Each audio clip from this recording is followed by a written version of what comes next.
साथियों, एक बंद कमरे में बीजेपी के नेताजी बैठे होते हैं। तभी उनकी फ़ोन की घंटी खड़खड़ाती है। नेताजी फ़ोन उठाते हैं। ये फ़ोन होता है दिल्ली के हाईकमान का। और बात सुनकर हाईकमान की ये नेताजी चौंक जाते हैं, क्योंकि नेताजी को हाईकमान कहते हैं वक्त आ गया है तुम्हें इनाम देने का, तैयार हो जाओ, तुम्हें संगनेर सीट से चुनाव लड़ना है। ये बात सुनकर और ज़्यादा चौंक जाते हैं नेताजी, क्योंकि ये जो नेताजी थे ये तो भरतपुर से आते थे और संगनेर सीट जयपुर की सीट थी। ये कैसे हो गया? अब क्योंकि आदेश ऊपर से है तो कुछ तो होगी बात भाई। तो आदेश के अनुसार ये नेताजी संगनेर सीट से चुनाव लड़ते हैं। और ये जो हाईकमान होते हैं जो उन्हें आदेश देते हैं, ये और कोई नहीं, अमित शाह। और ये जो नेताजी हैं जिनकी मैं बात कर रहा हूँ आज के इस वीडियो में, ये नेताजी और कोई नहीं, ये हैं आज राजस्थान के बने सीएम भजन लाल शर्मा जी, जो पहली बार विधायक बने और उन्हें इतना बड़ा इनाम मिल गया। ये जो सफ़र था ये इतना आसान नहीं था साथियों। लेकिन आपने कहावत तो सुनी होगी, सैया वही जो पिया मन भाए। ये कहावत बिल्कुल फिट बैठती है बीजेपी के साथ और बीजेपी के आला कमान के साथ, बीजेपी के नेताओं के साथ, क्योंकि ऐसी कोई चीज़ ही नहीं बनी है जो काम हमारे मोदी जी नहीं कर सकते। ये चीज़ भी फिट बैठती है, क्योंकि एक कहावत है, जहाँ ना पहुँचे रवि वहाँ पहुँचे कवि। लेकिन आज एक नई कहावत सामने आ रही है, जहाँ ना पहुँचे रवि वहाँ पहुँचे मोदी जी। ये बिल्कुल ऐसा ही कुछ राजनीति में हो रहा है जो आज से 40 साल पहले, 50 साल पहले इंदिरा गांधी के राज में हुआ करता था। मतलब अगर हाईकमान हो और पार्टी को जिताना हो तो ये एक बहुत ज़बरदस्त मिसाल आज की डेट में, इतने सालों में पेश कर दिए मोदी जी ने। पहले 3 राज्यों में चुनाव होता है, बिना चेहरे के बीजेपी चुनाव जीतती है। यहाँ तक छत्तीसगढ़ में, जहाँ एक तरफा राज, एक तरफा कांग्रेस का बताया जा रहा था कि वापसी करेगी, वहाँ भी सरप्राइज तरीके से बीजेपी आती है। वो भी 1-2 सीट एक्स्ट्रा नहीं, 55 सीटों के साथ में। और तीनों राज्यों में 5 से 6 दिन, 7 दिन सरमारी करके जो नाम सामने आते हैं सरप्राइजली, वो वही है जो मोदी स्टाइल में होते हैं। जैसे छत्तीसगढ़ में बात कर लें, विष्णुदेव सहाय, राजस्थान में मोहनलाल यादव और एमपी में भजन लाल शर्मा जी। तो आज बात करेंगे इस पर, और आप देखना शुरू कर चुके हैं गूंज लाइव न्यूज़। मैं शिव सिंह, सब्सक्राइब कर लीजिए हमारा चैनल। आज कहानी राजस्थान के सीएम की, आखिर कैसे बने राजस्थान के सीएम भजन लाल शर्मा। यहाँ तक पहुँचना इतना आसान नहीं था साथियों। भजन लाल शर्मा जी की अगर बात करूँ, भरतपुर सीट से ये आते हैं। इन्होंने कभी विधायक का चुनाव नहीं लड़ा। ये महामंत्री रहे हैं 4 बार, 4 अलग अलग नेताओं के महामंत्री रहे। 10 साल अगर बात कर लूँ, 10 साल प्रदेश के महामंत्री रहे और 4 बार 4 प्रदेश अध्यक्षों के साथ में इनका अनुभव रहा है। उसके अलावा ये संघ से आते हैं, मतलब ये माना जा सकता है इस संघ का चेहरा है। और ये जो वोट, इनकी जो कम्युनिटी है, जिस कम्युनिटी से आते हैं, और ये आते हैं ब्राह्मण, मतलब सामान्य वर्ग से।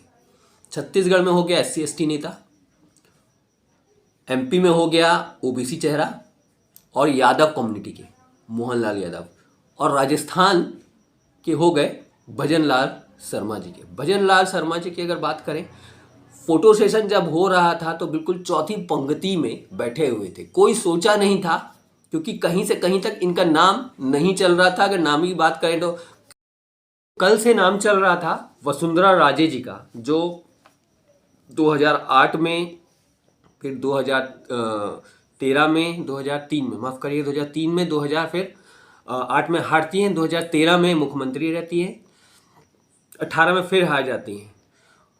तो कई बार की मुख्यमंत्री, इतनी पुरानी नेता, 40 साल की राजनीति, वसुंधरा राजे ने कोई कोर कसर नहीं छोड़ी थी कि वो अपना दम दिखा सके ऊपर हाईकमान को। फिर दूसरा नाम चल रहा था बाबा बालकनाथ का। बाबा बालकनाथ का कल अचानक सुबह से नाम आने लगा तेजी से, क्योंकि वो नाथ कम्युनिटी से आते हैं। इससे पहले एक उदाहरण उत्तर प्रदेश का रहा है, योगी आदित्यनाथ के करीबी भी माने जाते हैं, एक संत समाज से है, तो उनका नाम भी बहुत तेजी से चल रहा था। तीसरा नाम था किरोड़ मीणा जी। चौथा दिया कुमारी, जो डिप्टी सीएम भी बनी है। दिया कुमारी विद्यानगर से उन्हें लड़ाया गया, दूसरी बार की विधायक हैं और उनका नाम भी तेजी से चल रहा था। लेकिन अगर वसुंधरा राजे को साइड लाइन करना है तो दिया कुमारी फिर वही है, ठाकुर राजपूत फैमिली से आती हैं। कई दिनों से ब्राह्मण समाज नाराज भी चल रहा था। उसके बाद बात कर लेते हैं गजेंद्र सिंह शेखावत का। तो ये नाम बहुत तेजी से चल रहे थे, लेकिन कहीं भी भजनलाल शर्मा जी का नहीं चल रहा था। ये वाला जो मोदी जी ने जो चाल चली है, ये एक प्रकार से कई लोगों को संदेश दिया है, जो लगातार तीनों राजस्थान में पुराने गद्दावर नेता हैं और सीएम रहे हैं इतने सालों में। तो उनको एक प्रकार से ये जवाब है उनके लिए कि बस हो गया, अब आपका खेल खत्म है। अब जो है नया चेहरे को ही हम सामने लाएंगे, और वो चेहरा जो हमारे लिए काम करेगा। आखिर पीछे बैठ कर के केंद्र को ही अगर राजनीति करनी है, क्योंकि राजस्थान में दूसरी बार भी बीजेपी की हालत बहुत अच्छी नहीं थी। गहलोत ने जो लगातार काम किया था लोगों के लिए, उसकी वजह से सर्वे ये बता रहे थे, कई सर्वे ने तो ये बताया था चुनाव के बाद कि गहलोत वापस आ रहे हैं। तो ये मोदी जी का ही करिश्मा है कि उन्होंने बिना चेहरा दिए राजस्थान में दोबारा चुनाव जीत लिया। तो ये तो समझ में आ गया था कि आने वाले समय में कुछ बड़ा मैसेज जाने वाला है। 6-7 दिन से जिस प्रकार से सरमारी चल रही थी, लेकिन इसके साथ साथ इतना आसान नहीं था। समीकरण भी साधा गया है 2024 में, क्योंकि लोकसभा चुनाव है सामने। लोकसभा चुनाव में एक प्रकार से राजस्थान में ब्राह्मण जो समुदाय है, जो बहुत दिन से नाराज चल रहा था, हमारा काम नहीं हो रहा, राजपूत कई सालों से राजपूत हो, तो बीजेपी को बताना था कि भैया हम आपके भी हैं, आप हमारे वोटर हैं, आपके लिए हम सोच रहे हैं। तो इसके लिए सबसे सटीक चेहरा ये भजनलाल शर्मा सामने आ रहे थे, क्योंकि ये किसी ग्रुप से भी नहीं थे, किसी उससे भी नहीं थे। साथ के साथ आरएसएस और मोदी जी के बीच भी चलती रहती है तनातनी। तो ये संघ के आदमी है, नया चेहरा है, संघ ने मेहनत करी है, संघ के बिना तो बीजेपी जीतती नहीं है। और ब्राह्मण समाज और बोला जाए सामान्य वर्ग का एक व्यक्ति दे दिया, तो सामान्य वर्ग वाले संतुष्ट हो गए राजस्थान में। साथियों, उसके अलावा बात कर लें दिया कुमारी का भी नाम बहुत तेजी से चल रहा था सीएम फेस के लिए। लेकिन क्योंकि अगर मान लीजिए, जैसे मैंने पहले बोला, वसुंधरा राजे जो राजपूत फैमिली से आती हैं, रानी हैं, राजकुमारी रही हैं, तो अगर उन्हें रिप्लेस करना है तो उस पैरेलल में अगर दिया कुमारी को बना दिया जाए तो फिर वही पुराना चला आएगा, जैसे राजपूतों का ही। और लगातार ब्राह्मण नाराज थे, तो ब्राह्मण समाज को साधना भी जरूरी था। तो उस लिहाज से ब्राह्मणों के लिए भी हो गए सीएम, और राजपूतों को भी नाराज नहीं किया। दिया कुमारी जी को डिप्टी सीएम बना दिया। ये जो है विद्यानगर सीट से आती हैं, सबसे ज़्यादा जो अगर वोट से जीती है, 71,000 वोट से जीती हैं। और उसके अलावा बात कर लें तीसरे जो दूसरे डिप्टी सीएम जो रहे हैं, वो है प्रशांत भैरव, डुड्डू सीट से ये आते हैं और 2 बार के ये विधायक है। शेड्यूल ट्राइब कम्युनिटी से हैं, तो शेड्यूल ट्राइब वालों को भी खुश कर दिया। और एक है अध्यक्ष, जो अध्यक्ष चुना गया है वासुदेव देवनानी, जो सिंधी समाज से आते हैं। उन्हें अध्यक्ष का पोस्ट मिला है। अजमेर उत्तर से हैं, ये अजमेर उत्तर की सीट से चुनाव लड़े हैं और जीत कर आए हैं। तो ये जो सोशल इंजीनियरिंग है पूरी बीजेपी की आला कमान की, राजपूत माफ़ करिएगा ब्राह्मण सीएम हैं और दिया कुमारी जो हैं राजपूत कम्युनिटी से हैं डिप्टी सीएम हैं। दूसरे नंबर पर डिप्टी सीएम प्रशांत भैरव है जो एसटी हैं, उनको भी साथ लिया, और सिंधी उनको भी एक महत्वपूर्ण पद मिला है। ये 4 है। एक प्रकार से लोकसभा के लिए अपना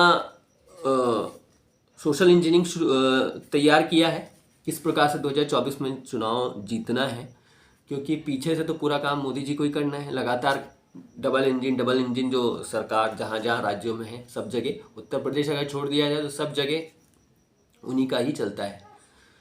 तो ये तो था राजस्थान के सीएम और राजस्थान के डिप्टी सीएम जो मैंने बताया आपको किस तरीके से आए, उनकी कहानी मैंने आपको बताई। आपको कैसी लगी बताइएगा, सब्सक्राइब करिए हमारा चैनल, शेयर करिए, और क्या हम ऐड कर सकते हैं हमें आप कमेंट्स करके भेज सकते हैं। कल फिर मैं नए वीडियो के साथ में आऊँगा, मध्य प्रदेश के बारे में आप लोगों के सामने लेकर के आऊँगा, छत्तीसगढ़ का लेकर के आऊँगा। तब तक मुझे विदाई दीजिए, दोबारा फिर आपसे मुलाकात होगी। तब तक के लिए नमस्कार साथियों।